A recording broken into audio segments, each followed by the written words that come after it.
Welcome to the Davis Drive Media Center. We are so lucky to have so many new volunteers coming in post-pandemic. We are so happy and grateful to have you. Because so many are coming mid-year, I thought I would do a virtual training session because oftentimes when you're coming to volunteer in the Media Center, I'm busy teaching. So let's go through step by step the Media Center. So let me start off by introducing myself. This is me. I'm Stephanie Fiedler, and I've been lucky enough to be the media coordinator at Davis Drive for more than 5 years. And this is my partner, Suzanne Vizina, our wonderful media assistant. Most likely, you're going to be interacting more with Suzanne because often when volunteers are in the media center doing their important work, I am busy teaching the students. So you'll probably be working one-on-one with Suzanne. So let me show you around a little bit. This is Suzanne's office, and this is where you are welcome to leave your purse and your coat, any of your personal belongings. Really just adults go into this room. We have a Keurig that is always stocked. We have cups up here in the cupboard. We have a candy jar. And we have a refrigerator. So help yourself to all of those things. We have creamer in the refrigerator. We always keep the coffee and candy stocked. So help yourself. This is where the adult bathroom is. So by far, our number one priority for volunteer jobs is to shelve books. Let me show you how the process works. Our students come in and they will scan their books, and sometimes we help them. And then they sort the books into the individual carts. Each cart has a label, and the books have matching labels. Sometimes the little ones need a little assistance figuring out where the books go. When you come in to volunteer, once you get settled and get your things put away, the best thing to do is to grab a cart. Any cart will do. And then go back to the check-in station and go ahead and scan the books one more time. Even though we're teaching the kids to check in their own books, it doesn't hurt, and it only takes a few seconds to just go ahead and scan it one more time to make sure that they check their books in properly so that when we send overdue notices to parents and teachers, those notices are accurate. So as I said, all of the carts have color-coded stickers, and the stickers on the books correspond with that. So these are the Everybody books, and they're yellow. So we have 6 distinct sections in the Media Center, 4 of which have these beautiful paintings with signs up on the wall.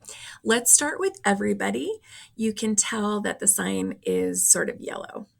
This is where the Everybody section begins.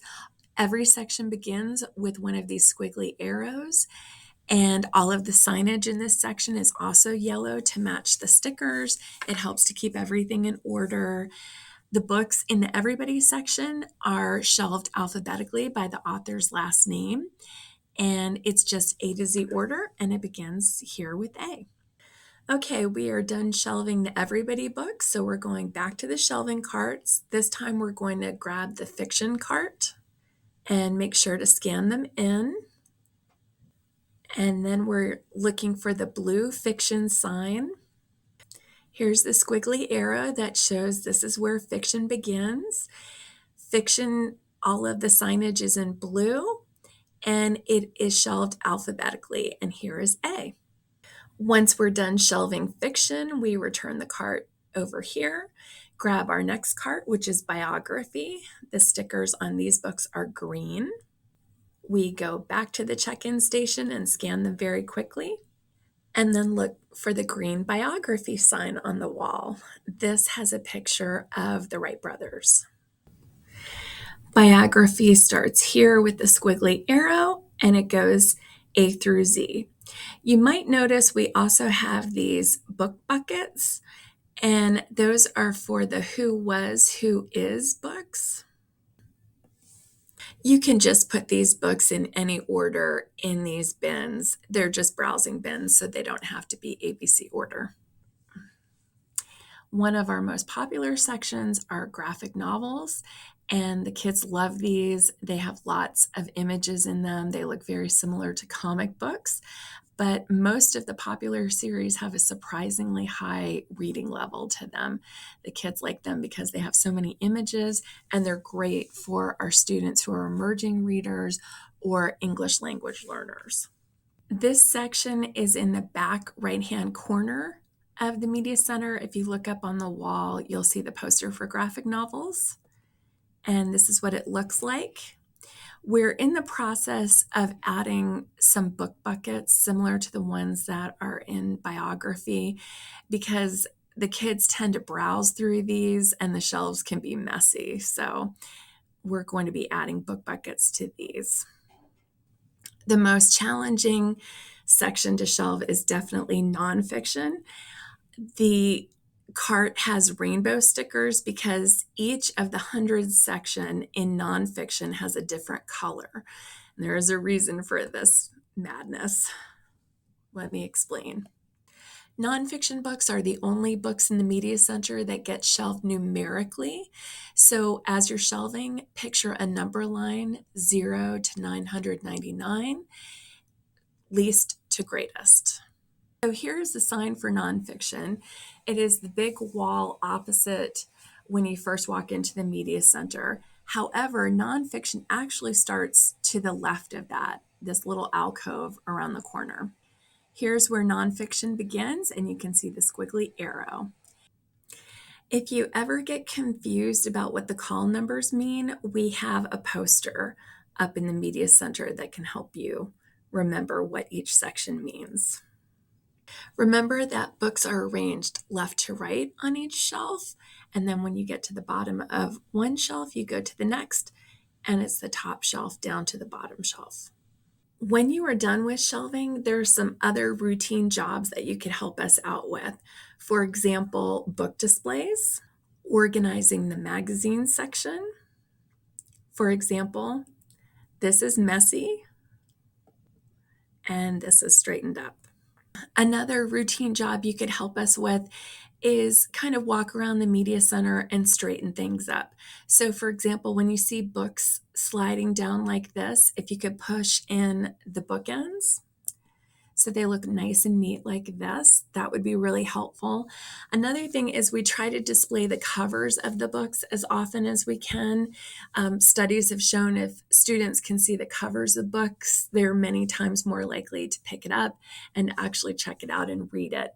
So if you see an empty space like this, you can grab a book from that shelf, not from a different section, but from that shelf, and fill in that space with a colorful, attractive book. And you'll start to see that the kids start checking them out, which is exciting. Another display job you can help us with is by putting books on the tops of shelves for display. These are brand new books that we just got to the Media Center, but if you see some, again, in that relative area, in the same area, so we don't have, say, nonfiction books in the everybody section, by all means, put them on the tops of the bookshelves to get the kids' attention, and hopefully they'll check them out. One other thing you could definitely help us with is when the kids start circulating, when the class itself starts circulating, it's very helpful to have an adult there by these two computers under the pirate flag to just kind of keep order, to make sure the kids are standing quietly in line, to help with any issues that might come up with technology. They sometimes have a hard time getting the laser to scan the barcode, things like that. So just having another adult. Another thing you can help us with is crowd control. So for instance, if you see a group of kids maybe off task, maybe being a little loud in, say, the graphic novel section, by all means, feel free to walk over there and just ask in a friendly voice, can I help you with anything? And that just lets them know there's an adult over there who has an eye on them. And usually that's enough to get them back on task. While we're at the circulation desk, I need to introduce you to our other member of our team. George the gerbil. You will see the kids looking to see George. He does come out and he likes it when the kids sit and read to him. Just if you happen to see the students tap on his cage, they know that they're not supposed to do that. They're not supposed to disturb him. But if they're sitting and reading or quietly looking at him, that's fine with us. George likes the company. Now, sometimes Suzanne and I are unavailable to show you the next job to do. So, right next to the microwave in Suzanne's office, we have this sign. How can I help? And it has listed routine jobs. So if we're busy, by all means, take a look at that.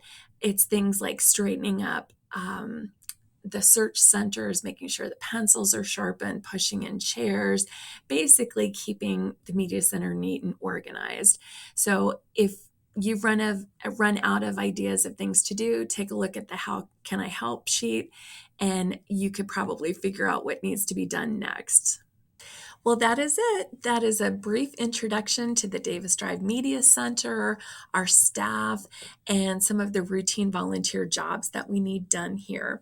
I will be making a separate video showing how to play a game called Shelve It, so you can brush up on your shelving skills.